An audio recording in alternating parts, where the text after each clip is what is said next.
bien, bonjour à tous. Aujourd'hui, projet un petit peu particulier. On va pas intervenir sur le projet Alan qui est là, la Subaru Impreza, elle est là. Mais on va intervenir sur cette voiture à côté, qui est une Subaru Legacy Spec B. Alors, elle a quand même un lien direct avec le projet, parce que c'était le daily à Alan, c'est la voiture avec laquelle il roulait tous les jours. Et puis vous verrez qu'elle va nous être utile dans le projet, vous verrez ça dans un prochain épisode. Cette voiture, c'est vraiment le parfait sleeper, parce que sous ses allures de berline bien sage, gris métal, intérieur cuir noir, siège chauffant électrique, on a une voiture qui est équipée d'un moteur assez sympa, vu que c'est un 6 cylindres 3 litres qui développe 245 chevaux. Donc c'est vraiment une extrapolation du 4 à plat sub, c'est un 6 à plat sub, à l'identique de ce qu'on trouve sur les Porsche. Donc 6 cylindres 3 litres, 245 chevaux, 24 soupapes, et tout ça couplé à une boîte 6 manuelle, qui est directement issue des boîtes STI. Donc vraiment une transmission sympa, toujours en 4 roues motrices chez Subaru, 245 chevaux, et en plus celle-là elle est passée au bioéthanol, ce qui permet d'économiser pas mal sur le carburant, parce que le 6 cylindres 3 litres, il tosse un petit peu quand même, faut être honnête. Donc l'intervention du jour, on va travailler sur le changement d'un roulement de roue à l'avant, parce qu'il y a un roulement qui fait pas mal de bruit et qui nécessite son remplacement. Première des choses à effectuer, c'est le desserrage de l'écrou de cardan. Donc on va en profiter du temps que la voiture a encore les roues au sol. Donc j'ai fait sauter le petit cache central ici de la jante, avec un petit tournevis plat, et ça permet d'accéder à l'écrou de cardan, qui est en général serré assez fort. Soit on a une bonne péteuse, une bonne clé à choc, et on arrive à le faire sauter, ou alors eh bien, on met un T et une rallonge, et puis on force dessus, et voilà, ça vient. Faut pas hésiter à bien le desserrer du temps que la roue est au sol. Ça fera d'autant moins d'efforts une fois que la voiture sera levée. Voilà, donc là on est bien, il est desserré. On peut le tourner très facilement à la main.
Quand je vous parlais de bonne clé à choc, vous voyez, la mienne, elle est même pas capable de desserrer une roue. Il va vraiment falloir que j'en change.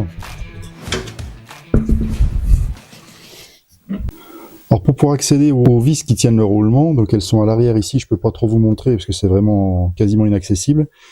Pour pouvoir y accéder, donc il faut qu'on démonte tout le système de freinage, donc l'étrier et le disque. Donc on va déjà commencer par déposer l'étrier. Donc il tient avec deux vis de 14.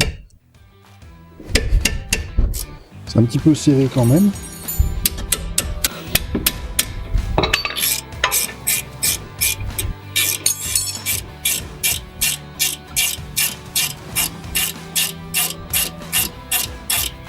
Voilà, donc c'est des fois un petit peu serré et fort. Faut pas hésiter à mettre une clé ici sur le contre-écrou de la colonnette. Ensuite on sort l'étrier. Normalement ça sort assez facilement.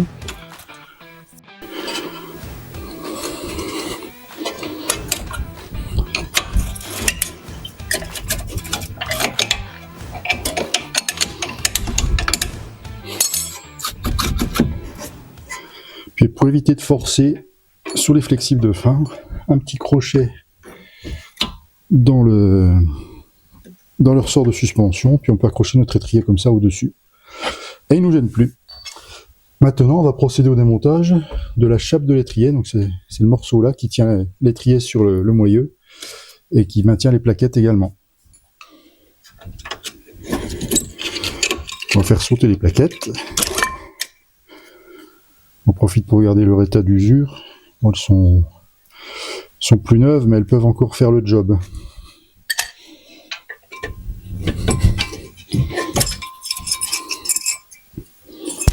Idem derrière.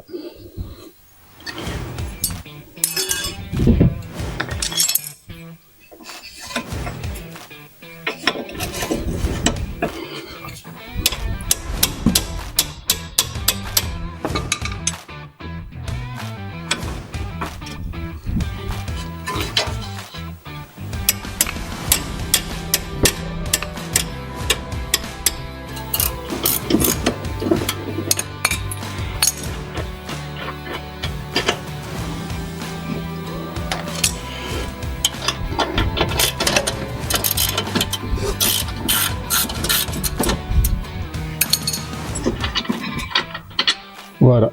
Donc voilà la chape d'étrier qui est retirée.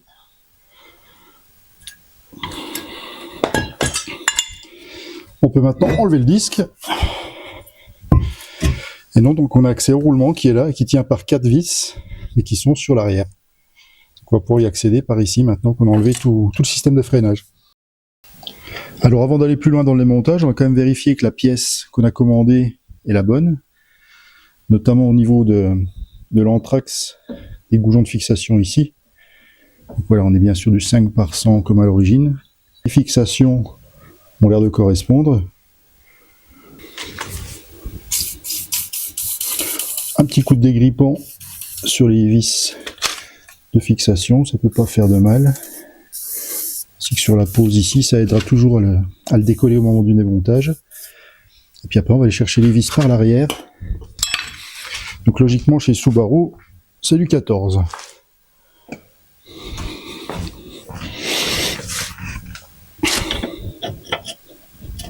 C'est bien du 14.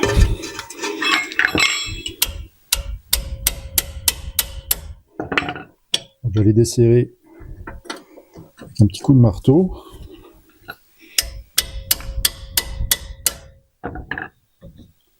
Il y a un côté où c'est plus facile parce qu'on est dans le sens, on tape vers le bas, donc la gravité nous aide. Puis il y a un côté où il faut se débrouiller pour réussir à remonter la clé.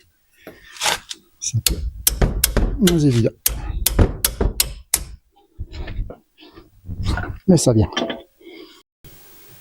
Alors l'avantage de Subaru et des écrous de 14, c'est qu'une fois que c'est desserré, comme là on n'a pas vraiment la place, pour vraiment dévisser complètement la vis, on peut y aller juste avec un petit cliquet qui pendouille de 14.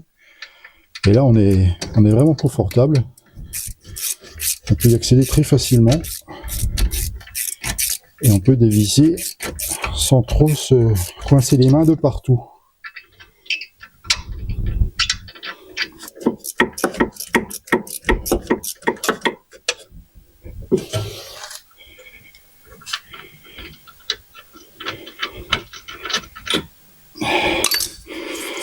Bon alors voilà le genre de boulon un petit peu particulier. Donc c'est quand même du boulon de 10 mm avec une tête de 14. Ce qui permet donc d'accéder, comme je disais tout à l'heure, avec un petit cliquet sur l'arrière. Donc c'est vrai que les Japonais, on peut les féliciter quand même au niveau conception. Parce que c'est pensé même au niveau de la... c'est réfléchi jusqu'à l'opération de maintenance. Donc là on termine de desserrer l'écrou de cardan, qui vient tout seul, vu qu'on l'a desserré tout à l'heure, la roue au sol. Et normalement, là, le roulement doit sortir.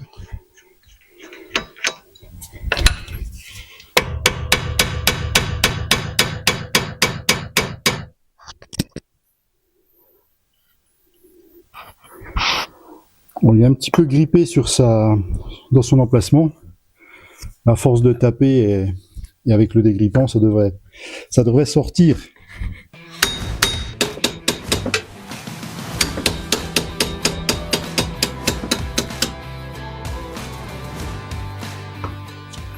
Commence à s'écarter. La mécanique, c'est souvent un jeu de patience. En général, c'est toujours le mécano qui gagne. Il n'y a pas de raison.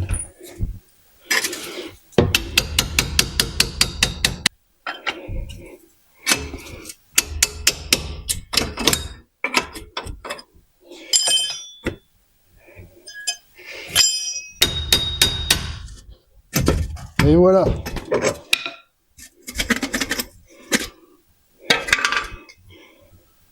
Notre roulement est sorti. Et puis on entend bien, oui. On entend bien qu'il n'y a plus du tout de graisse et qu'il fait beaucoup de bruit. Alors pendant que c'est démonté, on va en profiter pour nettoyer un petit peu la pose du roulement ici. Alors faire attention parce qu'il y a le capteur d'ABS qui est juste à l'intérieur. On va mettre un petit coup de papier de verre, juste pour nettoyer la pose. Ça permettra de renquiller plus facilement le roulement neuf. Parce que le roulement neuf, on va essayer de ne pas lui taper dessus comme on l'a fait avec l'ancien. Ce serait plus malin.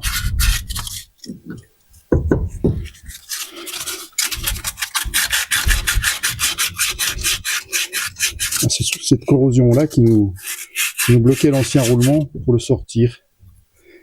Donc là, voilà, on a mis un bon petit coup de papier. On va mettre un petit coup de graisse. Puis on va procéder au remontage, à l'opération inverse. On va quand même vérifier avant les cotes pour être sûr que le roulement est le bon, parce que comme on a le capteur d'ABS ici, qui ne vienne pas taper dans la bague le capteur et le casser, parce que normalement là-dessus, la cible d'ABS, elle est intégrée dans le roulement.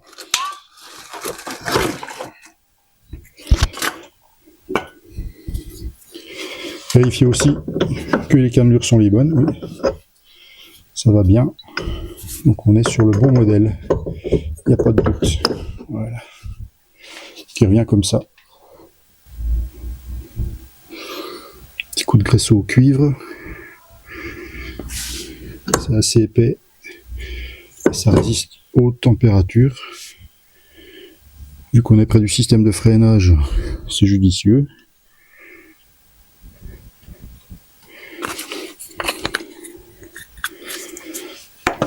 On va mettre notre roulement en place.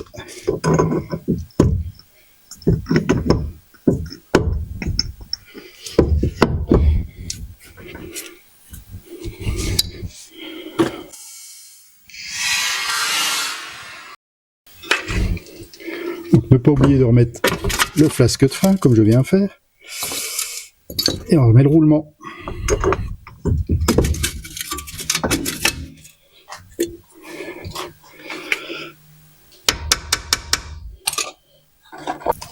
On a tout de suite moins de visibilité quand la tôle de frein est en place.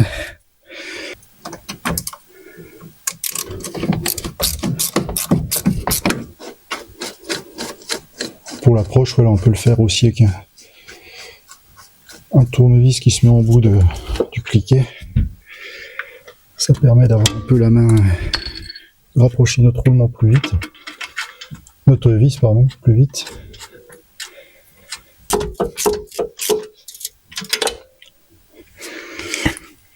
Serrage en croix, donc maintenant qu'on a fait en bas à gauche, on va faire en haut à droite. En bas à droite. Et en haut à gauche.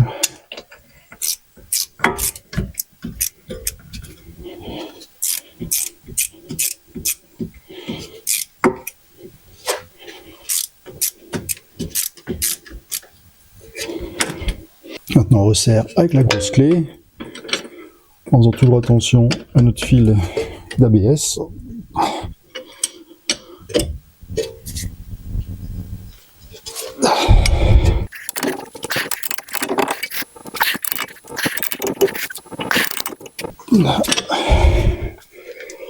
Et le dernier en bas.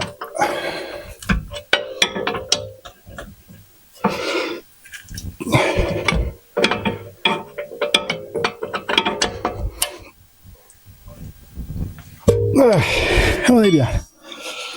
Roulement en place, tôle remontée. Le roulement est livré avec son écrou neuf. On va remettre en place tout de suite.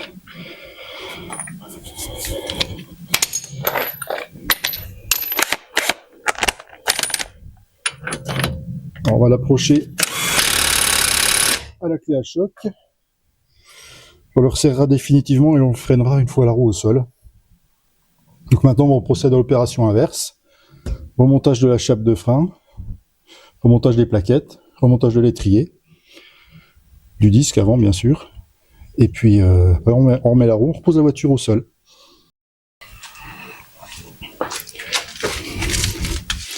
Alors pour la chape de frein, bon, on procède exactement comme pour le roulement, c'est-à-dire qu'on va mettre un petit peu de graisse au cuivre sur les vis. Ça peut pas leur faire de mal. Il faut mettre le disque avant peut-être.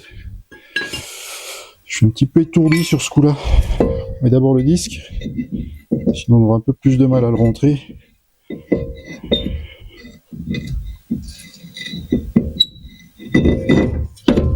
Voilà.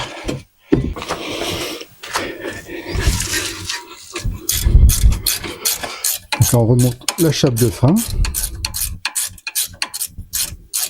La chape d'étrier de frein.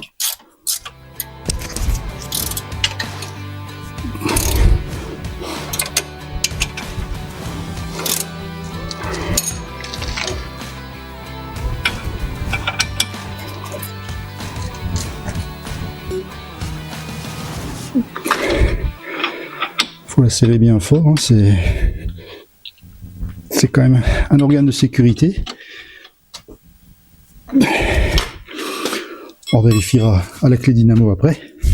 La petite particularité chez Subaru, c'est que les moins d'usure de plaquettes, en fait, ce sont des petits linguets métalliques qui sont sous la plaquette et qui viennent frotter contre le disque. Donc quand vous entendez un bruit de clochette dans votre roue, c'est que vos plaquettes sont usées. L'avantage de ça, c'est qu'il n'y a pas de fil, ça tombe jamais en panne, et puis c'est super fiable.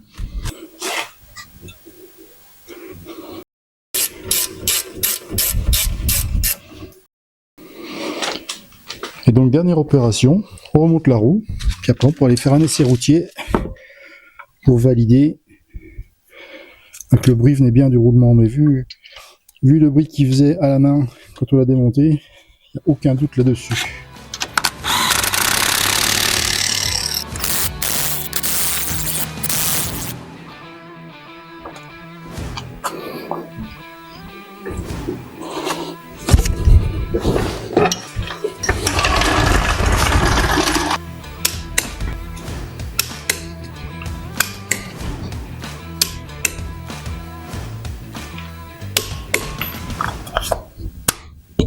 Donc bilan du changement de roulement, avec du matériel assez simple. Le seul outillage un peu particulier, c'est la douille de 32 pour desserrer le cardan. Puis peut-être une clé dynamométrique. J'ai mis à peu près, allez, on va dire 1 heure, en prenant son temps.